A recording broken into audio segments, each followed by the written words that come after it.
and I would like to bring up a couple of issues that I've spoken about before, and I would like to see if we can move ahead, at least on presentations with them, perhaps. And some of these others are just ideas and things that we have talked about in the past.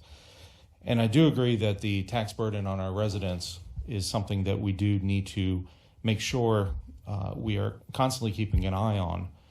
And for me, it's always been about the way that we spend money. And are we spending money on the things that we need to spend money on?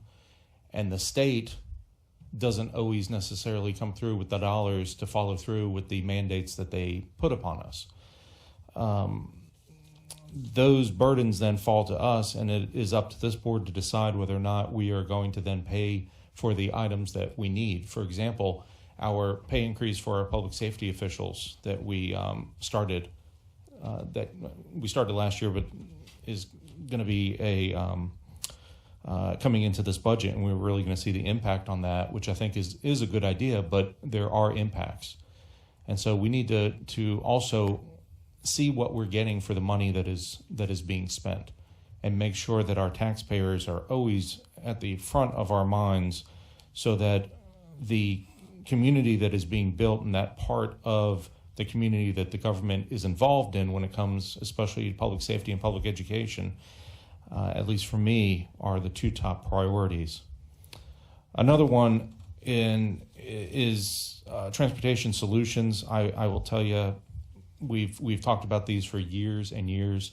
I would like to see us take another run at the southwest quadrant, I should say, of the outer connector, and see if we can connect then the Spotsylvania Parkway out to Route 3. It is a necessary avenue.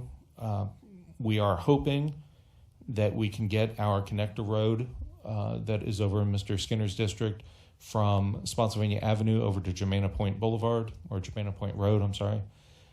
We've applied for cost sharing from VDOT for that. And so hopefully that can move along. I'm not a big believer in big roads. I'm a big believer in multiple ways to get around. Traffic is not simply because there's too many people on one road. It's because there's too many people on one road with no other place to go, no other way to get around.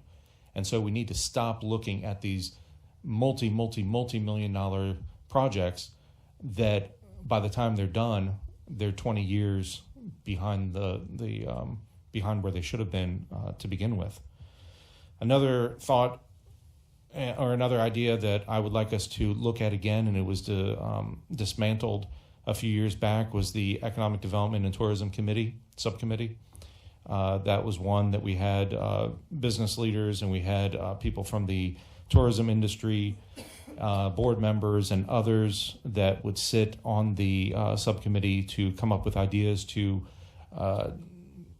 enhance our tourism, enhance other ways of bringing in revenue to the county, so that we don't have to constantly rely upon our residents, which we all should realize too, as we see after the Christmas holiday, all of the retail that has announced that they're shutting down and they're not coming back. These big box store mentality of the way that we used to fund our budgets is going away. The Walmarts will still be around because they're adapting, but the mega stores we're not going to have. So those burdens are then going to be placed, because we still will have the spending that is needed. So we need to start looking at ways to diversify our tax revenue and stop relying upon the old model that we have for so many years. And in that same vein, there's two taxes that I would like to look at having a plan of how we can reduce it.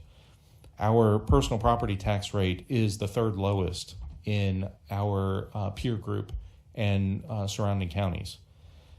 Just because it's the third lowest doesn't mean that it is at a good spot. And I would like to see if we can lower that over time, taking into account that money is already being spent on something. So I don't want to choke off what the money is being spent on. What I want to do is find other revenue to come in and take its place and relieve that burden that we have. The other one is the, and I've brought it up before, the furniture and fixtures tax is perhaps doing like we've done with BPOL, which is to put in a threshold BPOL, I do believe, is $1 million. The first $1 million is exempt, and then after that is where the tax kicks in.